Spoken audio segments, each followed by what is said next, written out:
Remal effect ভারী বৃষ্টিতে তমলুক শহরের বিভিন্ন ওয়ার্ড এখন জলের তলায়।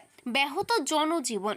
ঘূর্ণিঝড় রেমালের ল্যান্ডফলের পরে এখনও অবধি জারি রয়েছে ভারী বৃষ্টি, আর এর ফলেই তমলুক শহরের বিভিন্ন ওয়ার্ড বৃষ্টির জল জমে এখনও জলের তলায়। তমলুক হাসপাতাল থেকে শুরু করে রাস্তাঘাট জলের নিচে। তমলুক শহরের কয়েকটি ওয়ার্ড নিচু হওয়ায় সেসব ওয়ার্ডে জমেছে জল। অপরদিকে তমলুক হাসপাতালেও জল জমায় রোগীদের নিয়ে যেতে অসুবিধায় পড়তে হচ্ছে রোগীর পরিবারদের।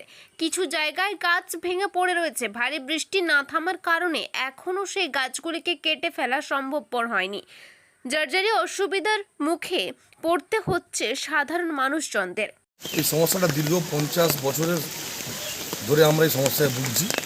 কারণ এই জায়গাটা হচ্ছে আমাদের ডাউন ওয়ার্ড, জলের নিয়ম জল উঁচু থেকে নিচের দিকে আসে। অন্যান্য ওয়ার্ডের জল এবং রাস্তা, যে আমাদের পার্শ্ববর্তী যে ওয়ার্ডগুলো রাস্তা, সেখান থেকে আমরা নিচু এলাকাতে বসবাস করি।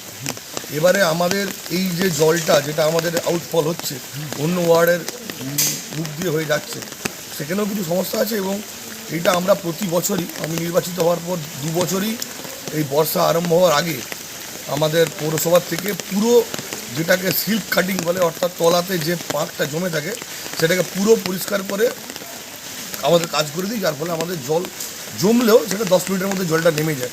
কিন্তু এবারে বর্ষার আগেই বর্ষা নেমে গেছে এবং কাল থেকে প্রচুর বৃষ্টি, যে কারণে জলটা জমে গেছে। তবুও সকাল থেকে আমাদের বিভিন্ন মুখগুলো কাটানো চলছে। আশা করি জল একটু পরেই নেমে যাবে।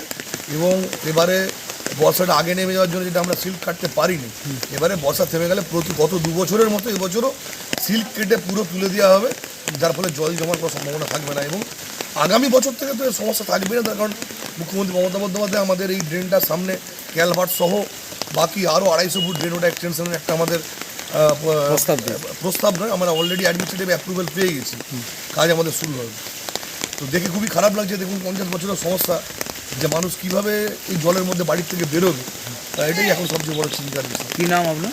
আমার নাম সৌমেন চক্রবর্তী, আমি পৌর প্রতিনিধি 8 নম্বর। এই পাড়াটার নাম কি? এই পাড়ার নাম হচ্ছে দেবপাড়া।